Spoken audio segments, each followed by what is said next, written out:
Okay, so hello everyone.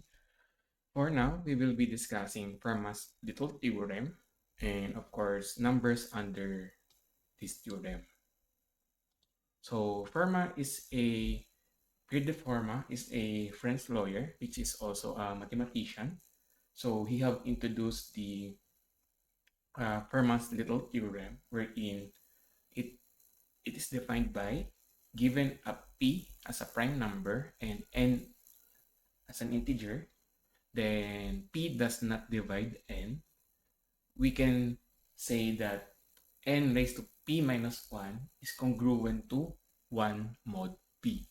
So this is the standard Fermat's little theorem.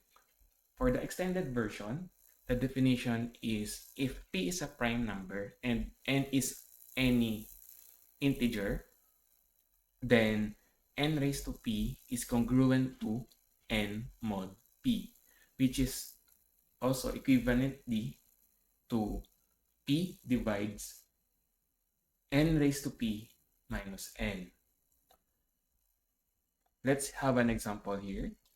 So let's have p is equal to 5 and n is equals to 2. So p is a prime number here and n is any integer. So let's plot the values to the equation. N raised to p minus 1 is congruent to 1 mod p. So 2 raised to 5 minus 1 is congruent to 1 mod 5. Then we subtract 1 from the 5. It gives us 2 raised to 4 is congruent to 1 mod 5. Then by evaluating 2 raised to 4, we get 16. So when we mod 5 to 16, remainder is 1, which is also equal to 1 mod 5. Then by using the extended version, using the same values 5 and 2, so p divides n raised to p minus n. So here we have 5 for the p. So 5 divides 2 raised to 5 minus 2. Then simplifying 2 raised to 5 is 32.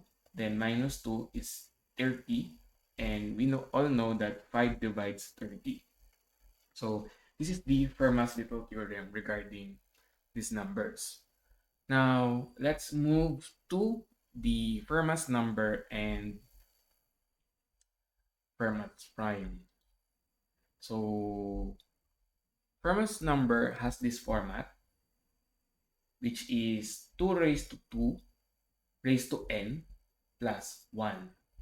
So where the Fermat's number starts with 0, 1, and so on and so forth. So it's just a sequence. So the first Fermat's number is where n is equals to 0.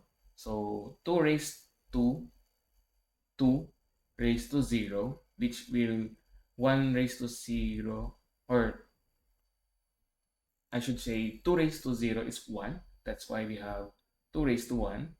Then plus 1 will be equal to 3. Then for the second Fermat's number, which is n is equals to 1, so 2 raised to 1 is 2. Then we'll have to have this 2 raised to 2, which will be equal to 4. Then plus 1 will have 5. Then so on and so forth. Here we have the 5 Fermat's number. So any numbers in this form is under the Fermat's number. And if that Fermat's number is a prime, so we call it Fermat's prime. So Fermat prime is a Fermat number which is also a prime. So the first known 5 Fermat's number is, of course, the first 5, which was introduced earlier, 3, 5, 17, 2, 5, 7, and 6, 5, 5, 3, 7. These are all corresponds to the first, second, third, fourth, and fifth Fermat's number. Okay, so I think that's all for this one. And thank you.